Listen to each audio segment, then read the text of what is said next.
क्या तुमने कभी सोचा है कौन है वो शक्तिशाली योद्धा जो पूरे ब्रह्मांड में एक ही साथ भक्ति और बल का प्रतीक है, जिसकी गति वायु से भी तेज, जिसकी गर्जना पर्वतों को कंपा देती है, जिसका रूप देखकर दानवों की रूह कांप जाती है और जिसका नाम लेते ही सभी संकट दूर हो जाते हैं। यह कहानी है उस वीर की जिसे अजर अमर वरदान प्राप्त है, जिसकी छाती में बसते हैं राम और सीता और जिनकी महिमा का अंत स्वयं देवता भी नहीं जानते। ये सिर्फ एक देव नहीं, ये हैं वो महाबली जिनका जन्म रहस्यों से भरा हुआ है और जिनकी गाथा कलयुग के अंत तक गूंजती रहेगी। नाम सुनने के लिए तैयार हो जाओ, क्योंकि आ रहा है संकट मोचक पवन पुत्र महाबली हनुमान।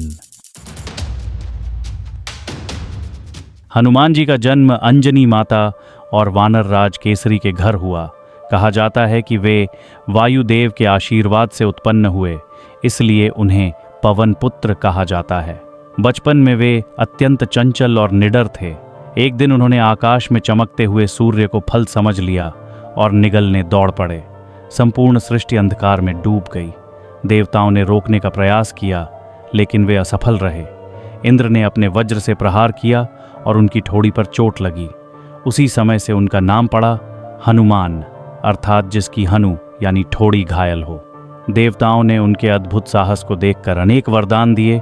ब्रह्मा जी ने दिया, कोई भी अस्त्र शस्त्र उन्हें नष्ट नहीं कर सकेगा। विष्णु जी ने दिया असीम बल और पराक्रम। शिव जी ने दिया अमृतत्व। वायुदेव ने दिया असीम वेग। लेकिन एक शाप भी था। बचपन की शरारतों के कारण उनकी स्मृति दबा दी गई। उन्हें अपनी शक्तियों का बोध तभी होता जब कोई उन्हें याद दिलाता।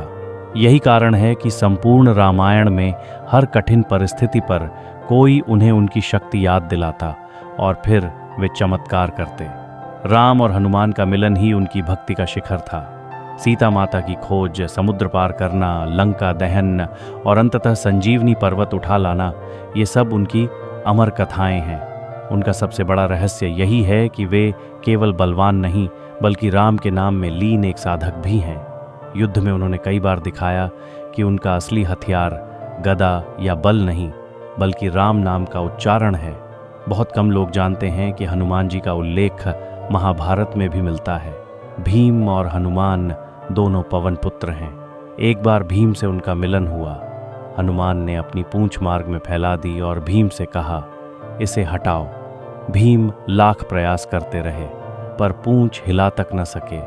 तब हनुमान ने अपना असली रूप दिखाया और भीम का अभिमान तोड़ा।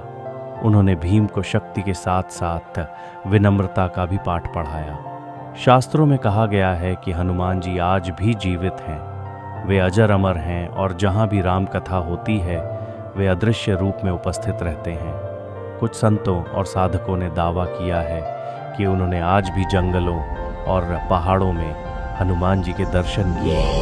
ये विश्वास है कि कलयुग के अंत तक हनुमान जी पृथ्वी पर रहेंगे और हर उस भक्त की रक्षा करेंगे जो राम नाम में लीन रहेगा। दोस्तों, हनुमान जी की गाथा हमें यही सिखाती है कि असली शक्ति बल में नहीं, बल्कि सच्ची भक्ति और समर्पण में है। अगर आपको ये कथा अच्छी लगी हो तो इसे शेयर ज़रूर कीजिए और ऐसे ही रहस्यमयी और रोचक पौराणिक किस्से सुनने के लिए हमारे चैनल मिथोलॉजिकल स्टोरीज़ को सब्सक्राइब करना मत भूलिए, क्योंकि अगली बार हम आपके लिए लेकर आएंगे एक और अद्भुत कथा जो आपके मन को छू जाएगी। जय श्री राम, जय जय बजरंग बली।